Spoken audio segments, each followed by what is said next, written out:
Hello friends, welcome back to my channel Monipedia और मैं Monika. So friends, ये वीडियो है उज्जैन महाकाल जाने का, जो कि हम ट्रेन से जा रहे थे। हमारी ट्रेन मालवा थी और हमने सेकंड एसी बुक कराया था और यहाँ पे हम महाकाल पहुँचने ही वाले हैं, जो कि हमारा नियर बाई स्टेशन है उज्जैन महाकाल।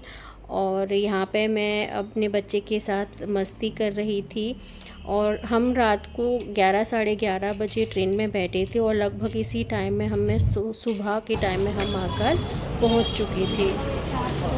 तो फ्रेंड्स, इस वीडियो में मैं आपको बताऊंगी कि आपको उज्जैन आने के बाद कहाँ कहाँ पे दर्शन करने हैं। और हम आने के बाद अपने होटल रूम में आ गए यहाँ पे, और यहाँ पे फ्रेश होने के बाद हम शाम को दर्शन के लिए निकलेंगे। देखते हैं कि हमारे दर्शन आज ही हो पाते हैं या फिर कल सुबह मॉर्निंग में होंगे। वैसे हमें भस्म आरती करनी थी, बट हम यहाँ पे भस्म आरती नहीं करेंगे क्योंकि हमारे साथ 2 बच्चे हैं और भस्म आरती के लिए रात को ही वहाँ पे लाइन लगानी पड़ती है, तो बच्चों के साथ दिक्कत हो जाएगी। इसीलिए हमने भस्म आरती को कैंसिल कर दिया और हम नॉर्मल दर्शन करेंगे। और यहाँ पे होटल कुछ इस प्रकार है। ये होटल इम्पीरियल है, महाकाल उज्जैन मंदिर से 1 से 1.5 किलोमीटर की दूरी पर है और काफ़ी अच्छा होटल है। सो फ्रेंड्स, यहाँ पे शाम हो गई है और हम लोग निकल गए हैं शिप्रा रिवर के लिए, क्योंकि यहाँ पे होती है आरती और वो हमें देखनी थी। और हमारे रिक्शे वाले ने होटल से हमें यहाँ छोड़ दिया था और हमने यहाँ से रिवर में बहाने के लिए दीपक ख़रीदे हैं। और शाम हो ही गई है, ये शाम का टाइम है और कुछ ही देर में यहाँ पे आरती शुरू हो जाएगी। आरती का टाइम रहता है 6:30 से 7 के बीच में और काफ़ी भव्य आरती होती है। देख के मन एकदम अच्छा हो जाता है। और यहाँ पे भक्तों का भी तांता खूब अच्छा खासा है और समय के साथ ना यहाँ पे भीड़ बढ़ती ही जाती है। और यहाँ पे शिप्रा रिवर घाट पर आरती की तैयारियाँ काफ़ी ज़ोरों शोरों से चल रही हैं और आसपास का नज़ारा काफ़ी अच्छा है। यहाँ पे लोग फ़ोटो वगैरह खिंचाते हैं, काफ़ी अच्छा लगता है। लोग दीपक जला के नदी के अंदर बहाते हैं। तो यहाँ पे आरती शुरू हो चुकी है ऑलमोस्ट, और यहाँ का नज़ारा एकदम अद्भुत था और जिसके लिए मुझे कुछ शब्द ही नहीं मिल रहे हैं। इतना अच्छा लग रहा था शाम के टाइम में। और कुछ ही देर में यहाँ पे आरती अच्छे से शुरू हो जाएगी। वीडियो रिकॉर्ड करने के लिए हम यहाँ पे सामने खड़े थे ताकि पूरा व्यू आए। और यहाँ पे लोग शिप्रा के घाट पे कुछ पूजाएं भी करवाते हैं। पंडित भी अवेलेबल होते हैं, जो कि आपकी कोई पूजा है, शांति है, आपको किसी चीज़ की शांति करानी है, ग्रह शांति करानी है या काल सर्प दोष है वो हटवाना है, तो यहाँ पे पंडित जी जो हैं यहाँ के आसपास के जो होते हैं वो सब कुछ करवाते हैं, आपका कर्मकांड करवाते हैं। और यहाँ की आरती अटेंड करने के बाद हम लोग निकल गए महाकाल लोक देखने के लिए, जो कि अपने आप में उसका वर्णन करना बहुत मुश्किल है क्योंकि वो इतना सुंदर बना है कि आपको क्या ही बताएं। सो फ्रेंड्स, अगर आप भी उज्जैन महाकाल मंदिर दर्शन करने आना चाहते हैं तो इसके लिए आप रेल का भी उपयोग कर सकते हैं। और सबसे जो नज़दीकी रेलवे स्टेशन है वो उज्जैन में ही है और यहाँ से उज्जैन महाकाल का जो मंदिर है वो लगभग 1 से 1.5 किलोमीटर की दूरी पर है। अगर आप प्लेन से आना चाहते हैं तो इसका नज़दीकी जो एयरपोर्ट है वो है इंदौर में, और इंदौर से महाकाल की लगभग दूरी है 80 से 85 किलोमीटर, जो कि 1 से 1.5 घंटे में आपकी दूरी तय हो जाएगी। और अब हम यहाँ पे दर्शन कर रहे हैं महाकाल लोक की। तो ये महाकाल लोक जो काशी विश्वनाथ में बनाया हुआ है उससे काफ़ी बड़ा है, भव्य है। तो इस तरीके से यहाँ पे हम महाकाल लोक के दर्शन कर रहे हैं। मतलब कि बहुत ही अच्छा बना रखा है, इसका क्या ही वर्णन किया जाए।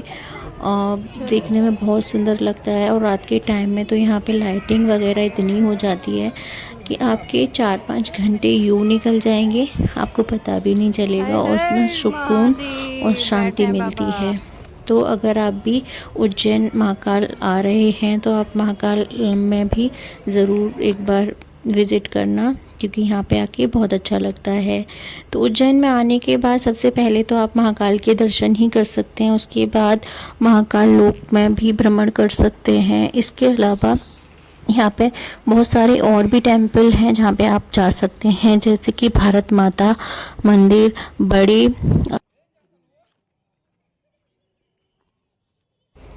गणेश जी का मंदिर, हरश्रृंगी माता का मंदिर और गणकालिका माता का मंदिर, पास में शनि मंदिर भी है, मंगलनाथ के भी आप दर्शन कर सकते हैं। तो ये कुछ ही दूरी पर टेम्पल हैं, तो आप यहाँ पे जाके दर्शन कर सकते हैं। और मंगलनाथ की तो ये मान्यता है, अगर आपको मंगल शांति करवानी है तो यहाँ पे महादेव का जो है भात का श्रृंगार होता है, आप मतलब कि पूजा का आह्वान करवा सकते हैं। और यहाँ पे ऐसे मतलब कि यहाँ पे यज्ञ वगैरह चलते ही रहते हैं। अगर आप यहाँ पे आ रहे हैं तो मंगलनाथ के भी दर्शन ज़रूर करना। गढ़कालिका मंदिर और मंगलनाथ के बाद यहाँ पे जो मंदिर आएगा वो काल भैरव का है। कहते हैं अगर आप उज्जैन आ रहे हैं तो काल भैरव मंदिर जाना बहुत ज़रूरी है, और तभी ये पूरी जो यात्रा है पूरी होती है। काल भैरव में भगवान जी को शराब का भोग लगता है। तो इस तरीके से आप यहाँ के आसपास के मंदिरों के दर्शन कर सकते हैं। और यहाँ कृष्ण जी की पाठशाला भी आपको आसपास के ही क्षेत्र में मिलेगी, जहाँ पे आप देख सकते हैं कि कृष्ण जी यहाँ पे पढ़ा करते थे, विद्या का यहाँ पे उन्होंने अर्जन किया था। तो इस तरीके से यहाँ पे महाकाल के आप दर्शन कर लीजिए। और दर्शन करने के लिए आप VIP दर्शन भी कर सकते हैं, नॉर्मल लाइन में जाके भी दर्शन कर सकते हैं।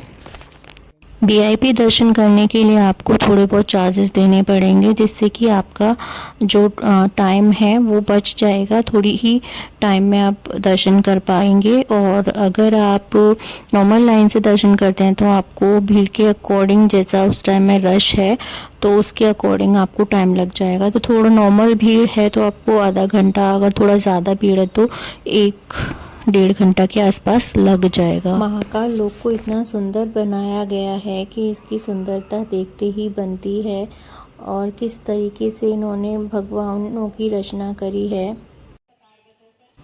तो यहाँ महादेव से जुड़ी हुई बहुत सारी दृश्यों को उकेरा गया है। और यहाँ पे सागर मंथन जब हुआ था उस टाइप का दृश्य बनाया गया है, जब शिव जी जो विष निकला था सागर मंथन के टाइम में उसको ग्रहण करते हुए। तो एक सब बहुत ही भव्य है, देखने में बहुत अच्छा लगता है। और लाइव देखना तो अद्भुत है, इसके बारे में कुछ कहा ही नहीं जा सकता। उज्जैन महाकाल का यह हमारा दूसरा दिन है, और यहाँ पे हम भारत माता के दर्शन करने के बाद महाकाल के दर्शन के लिए निकल गए। और भारत माता महाकाल मंदिर की जो दूरी है पैदल ही 2 से 3 मिनट की है। और यहाँ पे हम देख रहे हैं कि पूजा पाठ का सारा सामान मिल रहा है, ब्रेसलेट और भी बहुत सारा जो पूजा का सामान होता है यहाँ पे सब मिल जाता है, सिंदूर, बहुत सारी चीज़ें जो भगवान से रिलेटेड होती हैं, भगवान के पोर्ट्रेट वगैरह सब। एंड यहाँ पे आपको बहुत सारे बच्चे, महिलाएं मिल जाएंगी जो कि माथे पे इस तरीके से आपके ये महाकाल वगैरह चंदन वगैरह से लिख देंगे। और यहाँ से हमारी यात्रा शुरू होती है महाकाल के दर्शन की।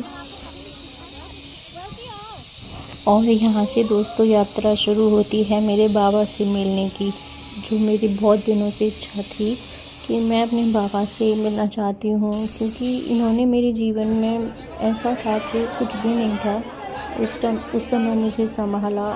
जो अंदर से फीलिंग होती है ना कि वही हमें संभाल रहे हैं, हम तो कुछ है ही नहीं।